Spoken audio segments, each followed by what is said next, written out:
2025 taught us something critical. The old playbook is broken. You can't just buy QQQ and call it a day anymore. 2026 is going to reward selectivity, not blind optimism. Wall Street just dropped their 2026 forecasts. Deutsche Bank, 8,000 on the S&P 500. Goldman Sachs, bullish.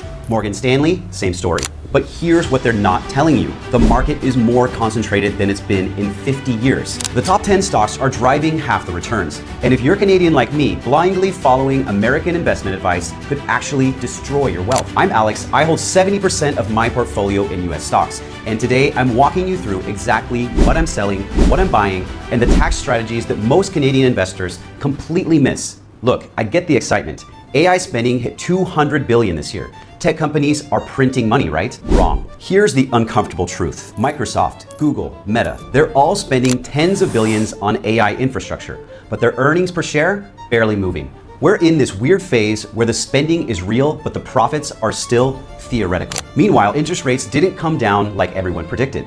The US 10-year is still hovering around 4%. And for us Canadians, the weak loonie means every mistake costs us 35% more than it costs Americans. So let me show you exactly how I'm positioning my portfolio. First, let's talk about what I'm trimming. This isn't panic selling, this is portfolio hygiene. First up, the trade desk. I love Jeff Green and the whole programmatic ad story.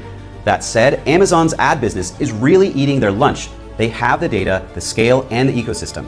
Trade Desk trades at 80 times earnings while facing its toughest competition ever. So I'm taking my loss here, harvesting it for tax purposes and moving on. Next, there's Advanced Auto Parts. This one ran up nicely, but the upside is mostly gone. It's a retail turnaround story in a market that doesn't reward turnarounds anymore. The risk reward just isn't there, so it's another position I'm trimming. And then United Health and Humana. Medicare Advantage is under political scrutiny. I don't care if you're Republican or Democrat. When both parties are upset with your business model, that's a clear red flag. These stocks might recover, but I'm not willing to hold through that uncertainty. Here's my philosophy.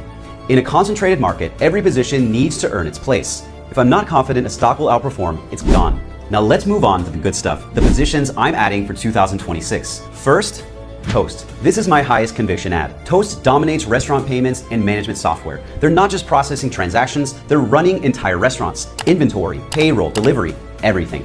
Revenue is growing 20% year over year, and they're generating real free cash flow now. Even though the stock got hammered in the recent sell-off, the fundamentals are screaming. This is rare, a growth stock that's actually profitable. Next up is Meta. Everyone's worried about AI spending, but Meta is actually turning that spending into real profit. Their AI ad platform is almost fully automated, and advertisers don't even need to create ads. The system does it for them. And those Ray-Ban smart glasses, they're selling like crazy globally. Meta is winning the AI race where it really matters, revenue. Finally, I'm adding Amplify Blockchain ETF. Now I know crypto is controversial, but hear me out. This isn't Bitcoin or some meme coin. It's an ETF that gives you exposure to tokenization, blockchain infrastructure, and companies building the financial rails of the future. It's diversified, safer than individual crypto stocks, and captures long-term US growth in digital assets. All three of these have one thing in common: strong free cash flow and real competitive moats. That's what will win in 2026. Now, here's where being Canadian actually gives us an edge, if you know how to use it. Most Canadians just throw their US stocks into a TFSA and call it a day. Big mistake.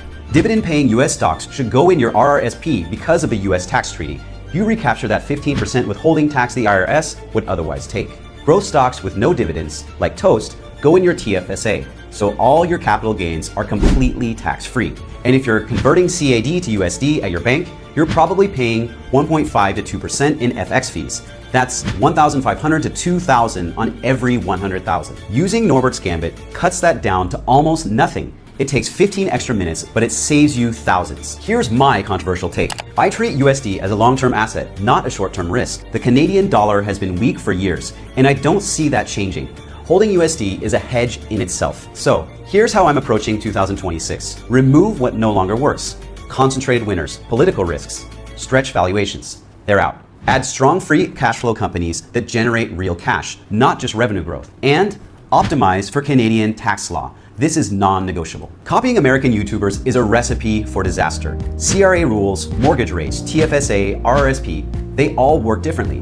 My portfolio is built for solid compounding growth. No moonshots, no memes, just high quality businesses at reasonable prices. 2026 is not a year to guess. It's a year to execute with precision. Hit that subscribe button. Your financial future depends on the decisions you make today. And remember, this is not financial advice. Always do your own research before investing.